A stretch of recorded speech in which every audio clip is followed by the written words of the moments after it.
ऐसे में शिवसेना के नेताओं का खड़े होना और सुप्रीम कोर्ट में जाना यह बता रहा है कि अब शिवसेना पूरी तरह बदल चुकी है। वो देशभक्त शिवसेना नहीं रही है, अब वो नशाखोरों के साथ खड़ी हो गई है। नहीं तो समीर वानखेड़े पे सवाल उठाने के पहले, एनसीबी पे सवाल उठाने के पहले, वो जो आर्यन खान के वकील बनकर के सुप्रीम कोर्ट में पहुंचे, उसमें जाने के पहले वो जरा स्टडी करते तो उन्हें पता लगता कि आर्यन खान एक मासूम बच्चा नहीं है, वो नशे का कारोबारी है जो ड्रग को लेता भी था, प्रतिबंधित ड्रग को, और वो बेचता भी था। नमस्कार, मैं हूं पवन त्यागी। आखिरकार शिवसेना खुलकर नशेड़ियों के पक्ष में उतर के आ ही गई। अभी तक केवल उद्धव ठाकरे जिस ड्रग के बारे में, आर्यन खान के बारे में ये कह रहे थे चुटकी भर ड्रग मिली है, उसके पीछे एनसीबी पड़ी है। नवाब मलिक उस पूरी रेड को फर्जी बता रहे थे जो एनसीबी के अधिकारियों ने समीर वानखेड़े के नेतृत्व में अपनी जान हथेली पर रखकर ईमानदारी जीते हुए करोड़ों के रुपए के ऑफर को ठुकराते हुए उन्होंने नशेड़ियों को पकड़ा। नवाब मलिक जो कि मंत्री हैं उद्धव ठाकरे सरकार में, उन्होंने तो यह कह दिया कि यह तो रेड ही फर्जी है। एनसीबी को कटघरे में खड़ा करने में वो ये भी भूल गए कि आर्यन खान को जो आज जेल हुई है वो न्यायालय के फैसले के बाद हुई है, ना कि समीर वानखेड़े ने उसको किसी कमरे में या अपने घर में बंद किया हुआ है। लेकिन हद ये हो गई कि अब खुलकर के शिवसेना सामने आ गई है और सुप्रीम कोर्ट तक पहुंच गई। एक राज्य मंत्री का दर्जा प्राप्त किशोर तिवारी नाम का व्यक्ति जो कि शिवसेना का नेता है, वो सुप्रीम कोर्ट में पहुंचे और सुप्रीम कोर्ट में उन्होंने कहा कि सर्वोच्च प्राथमिकता के आधार पर सुप्रीम कोर्ट इस केस की सुनवाई करे और वो ये देखे कि आर्यन खान को 17 दिन से एनसीबी ने अवैध रूप से अपनी हिरासत में रखा हुआ है। ये जो किशोर तिवारी जी सुप्रीम कोर्ट पहुंचे, ये भूल गए कि एनसीबी की कोर्ट ने ही 20 अक्टूबर तक की सुनवाई करने के बाद की है, वो कोर्ट ने की है, ना कि समीर वानखेड़े ने जो आर्यन खान है उसको पकड़ करके कहीं अपने निजी परिवार के घर वर में कहीं होटल वोटल में रखा हुआ है। लेकिन ये भूल गए क्योंकि इनको याद कुछ भी नहीं है और इन्होंने एक आरोप लगा दिया कि पिछले 2 साल से एनसीबी मॉडल को, फिल्मी कलाकारों को और जो है सेलिब्रिटियों को टारगेट कर रही है। और इतना ही नहीं, उन्होंने कहा कि एनसीबी जो दुर्भावनापूर्ण उद्देश्य से और पक्षपात पूर्ण तरीके से ये कार्रवाई कर रही है जो मुंबई में एनसीबी कर रही है। अब सवाल ये उठता है कि आखिरकार शिवसेना के एक राज्य मंत्री को सुप्रीम कोर्ट क्यों जाना पड़ा।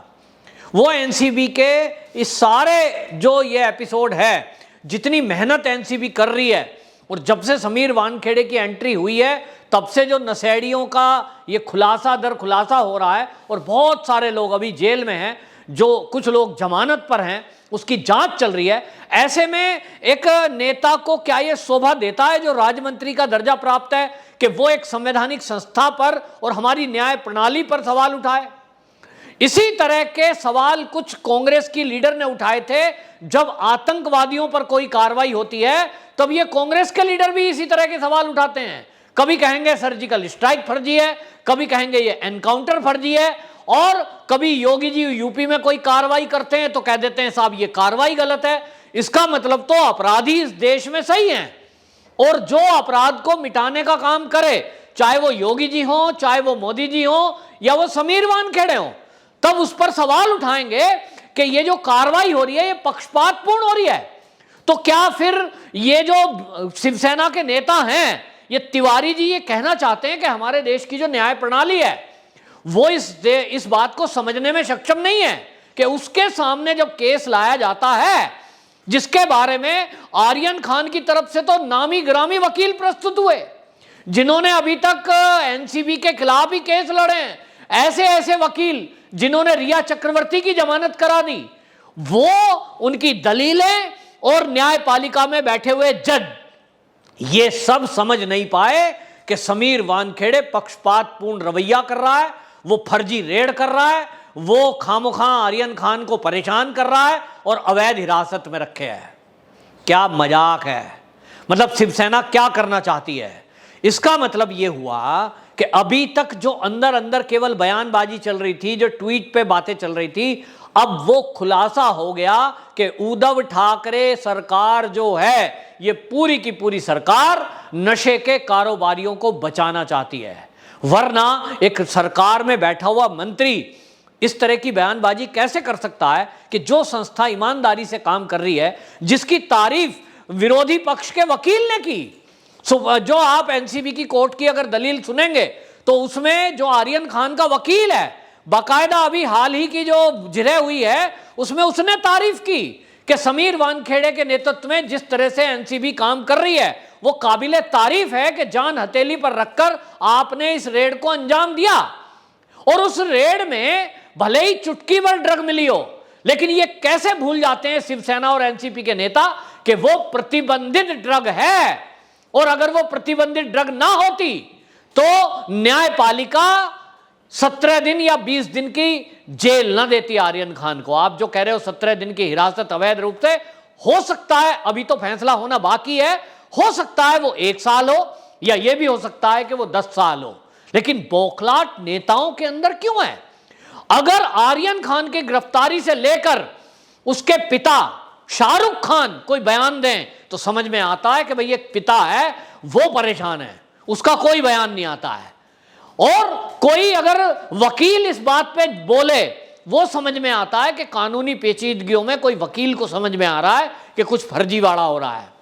लेकिन जब कोर्ट की सुनवाई चल रही है, फैसला आना बाकी है, ऐसे में ये राजनीतिक दल के नेता अपना फैसला कैसे सुना देते हैं? इन्होंने तो फैसला सुना दिया, नवाब मलिक ने कह दिया एनसीबी की रेड फर्जी है। अभी शिवसेना के नेता ने कह दिया कि ये जितनी कार्रवाई एनसीबी कर रही है वो दुर्भावनापूर्ण कर रही है, वो पक्षपातपूर्ण रवैया कर रही है, वो तो सेलिब्रिटियों के ऊपर कार्रवाई कर रही है दुर्भावना से, बदनाम करने की नीयत से। तो इसका मतलब ये हुआ कि मुंबई में जो ये बॉलीवुड के लोग हैं ये सब दूध के धुले हैं, ये पाक साफ हैं, इनमें तो कोई सिगरेट भी पीता नहीं है, ड्रग की तो कोई बात ही नहीं है। ये तो एनसीबी खामोखा पुड़िया बना के ले आती है और इनके ऊपर लगा देती है एलिगेशन और कोर्ट में प्रस्तुत कर देती है। जज साहब भी चुपचाप बैठे हुए, आंख पे पट्टी बांधे हुए, वो इनको जेल में भेज देते हैं। क्या कहना चाहते हो आप? यही कहना चाहते हो? इस देश के न्यायपालिका का भी ये घोर अपमान है, वहीं संवैधानिक संस्थाओं का अपमान है। लेकिन अब ये लग रहा है कि जिस तरह का गठजोड़ मुंबई में अभी तक चीजें दिख रही थी, अभी अंडरग्राउंड अंदर अंदर चल रही थी, जिस तरह से कुछ दिनों पहले कंगना रनौत ने खुलासा किया कि मुंबई के अंदर, बॉलीवुड के अंदर पूरा एक गिरोह है और उस गिरोह में इस तरह के नेताओं का गठजोड़ भी है जो इनको संरक्षण देते हैं।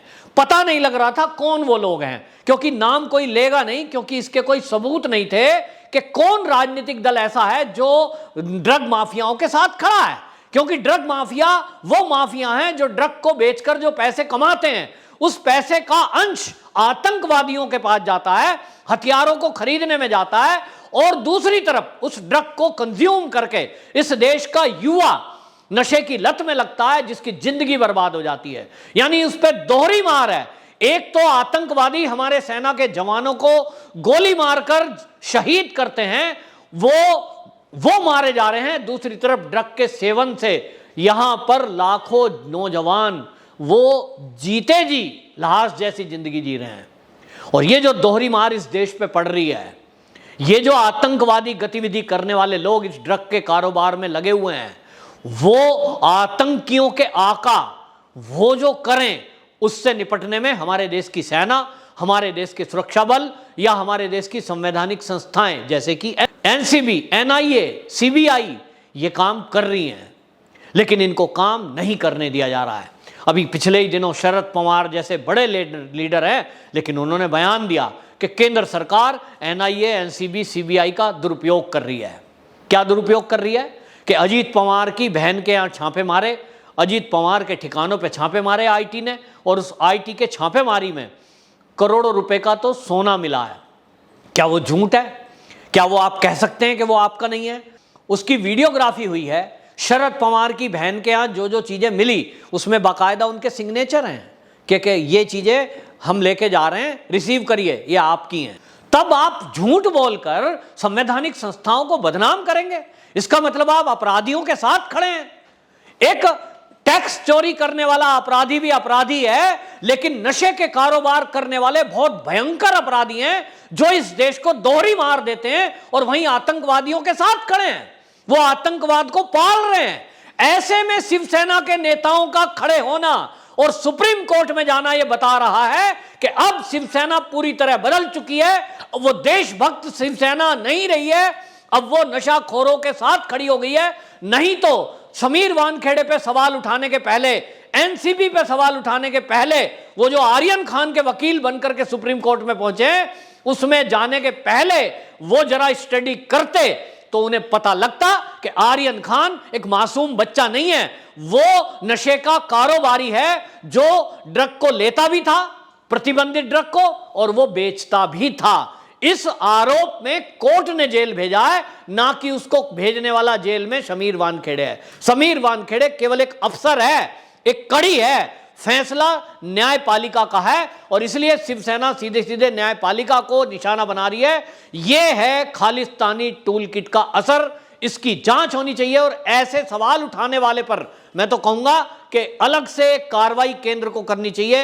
एनसीबी का अपमान करने के जुर्म में इनके खिलाफ जो धारा बनती हो उसमें इनके खिलाफ केस करें कि आप किस बिना पर इस तरह की बात उठा रहे हैं। वंदे मातरम।